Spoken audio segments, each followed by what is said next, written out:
शिल्पा की आदतें ठीक नहीं थी। वो ना बोलने से पहले कुछ सोचती और ना ही कुछ करने में। उसकी इस आदत से सभी परेशान रहते।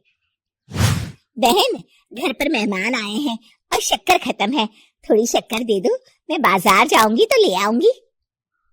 अरे शिखा बहन, तुम तो माफी करे, जब देखो तुम्हारे घर में कुछ न कुछ खत्म ही रहता है।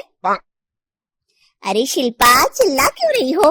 कहा ना घर में मेहमान बैठे हैं, सुन लेंगे। सुन लेंगे तो सुन ले, तुम लोगों की मांगने वाली आदत तो बंद होगी। अच्छा अच्छा शिल्पा, ना दो शक्कर, लेकिन बात तो अच्छे से करो। एक कटोरी शक्कर के लिए तुमने मेरी बड़ी बेइज्जती कर दी। शिल्पा बड़बड़ाते अंदर चली जाती है तो शिखा भी घर चली जाती है। माँ, क्या हुआ? अरे कुछ नहीं बेटा, पता नहीं कहां कहां से ऐसे पड़ोसी आ जाते हैं, जब देखो तब कुछ न कुछ मांगने के लिए घंटी बजाते हैं। अब घंटी बजे तो दरवाजा ना खोलना। पता नहीं माँ की ये आदत कैसे बदलेगी, किसी को कुछ भी बोल देती है, बोलने से पहले सोचती भी नहीं। शिल्पा की ये आदत दिन ब दिन बढ़ती ही जा रही थी। एक दिन शिल्पा के दरवाजे सब्जी वाला आया। सुनो भैया, मुझे ये भिंडी, टिंडे, लौकी और आलू के साथ 1 किलो प्याज दे दो। जी बहन जी। वो एक एक कर सारा सामान पैक कर देता है। कितने पैसे दूं? 220 रुपए पूरे। अरे इतना महंगा नहीं, हाँ मैं तो सिर्फ 150 दूंगी। नहीं नहीं, पैसे तो पूरे लूंगा, नहीं तो सब्जी वापस कर दो। ऐसे कैसे वापस कर दूंगी?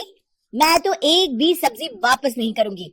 और हाँ, रही बात पैसों की, तो लेना है तो 150 ले लो, वरना मेरे मोहल्ले में घुसने तक नहीं दूंगी। हाँ। अरे नहीं नहीं बहन, हम लोग गरीब लोग हैं, ऐसा ना करो। पकड़ो ये 150 और दफा हो जाओ। शिल्पा की बेटी अंदर से ये सब देख रही थी।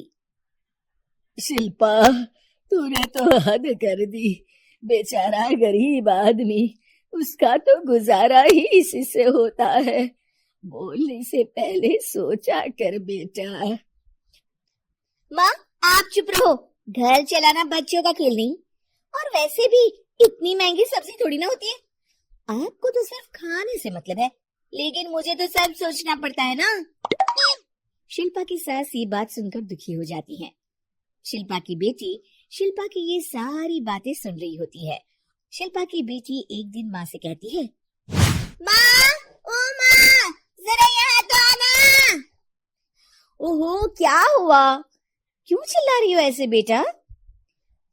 हुआ क्या? ये देखिए मेरी स्कूल की ड्रेस कितनी गंदी हो गई है, इसे कौन धोएगा? लेकिन ये तो साफ है बेटा, मैंने अपने हाथ से खुद साफ किया है। माँ, ये ड्रेस इतनी गंदी है कि मैं इसे पहन ही नहीं सकती, चलो मुझे बाजार से नई दिलाओ। शिल्पा दुखी हो जाती है और वहां से चली जाती है कि तभी सामने उसकी सास मिल जाती है। शिल्पा, अरे ओ शिल्पा, ये क्या सब्जी बनाई है? ऐसे भी कोई सब्जी बनाता है? शिल्पा सास की इस हरकत से सख्ते में आ जाती है। अरे माँ को तो मैं जो बना दूं उन्हें वो पसंद आ जाता था, फिर आज वो ऐसा व्यवहार क्यों कर रही हैं? शिल्पा कुछ समझ पाती कि थोड़ी ही देर में उसका पति आ जाता है। अरे शिल्पा, ये क्या है? क्या हुआ आपको? ये मेरी अलमारी पूरी अस्त व्यस्त है, तुमसे कोई काम नहीं होता है, सारा दिन पता नहीं क्या करती रहती हो। अरे मैंने तो सारी अलमारी साफ रखी है। इसे तुम साफ कहती हो? ये तो पूरा कूड़ादान लग रही है। शिल्पा परेशान हो जाती है और समझ नहीं पाती है कि उसके साथ क्या हो रहा है। शिल्पा अकेले कमरे में जाती है और जोर जोर से रोने लगती है। तभी वहां उसका पति, सास और बेटी आ जाते हैं। शिल्पा उन लोगों को देखकर और जोर जोर से रोने लगती है।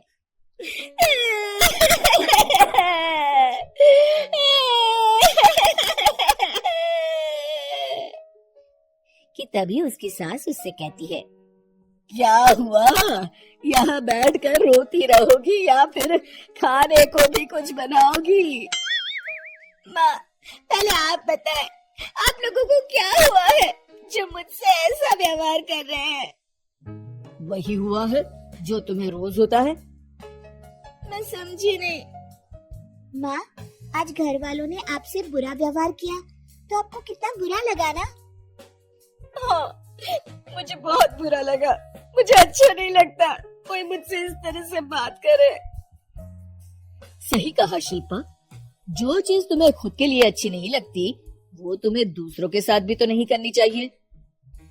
बेटा, हम तुम्हारे अपने हैं, फिर भी तुम्हें अपनों की बात का बुरा लगा। लेकिन सोचो, जिन बाहर के लोगों से तुम ऐसा व्यवहार करती हो उन्हें कैसा लगता होगा। हाँ माँ, आप सच कह रही हैं। मैं आप लोगों से माफी मांगती हूँ। मुझे कड़वा नहीं बोलना चाहिए। मैं समझ गई। मैं आपकी हूँ इसलिए आप लोगों ने मुझे सुधरने का वक्त दिया और मेरा साथ दिया। लेकिन जिन बाहर के लोगों से मैं बुरा व्यवहार करती आई, वो लोग मेरे कड़वे बोल से कितने दुखी होते होंगे। मैं वादा करती हूँ, आज से ऐसा व्यवहार किसी के साथ नहीं करूंगी। सीख, हमें दूसरों के साथ वैसा ही व्यवहार करना चाहिए जो हम खुद के लिए अपेक्षा करते हैं।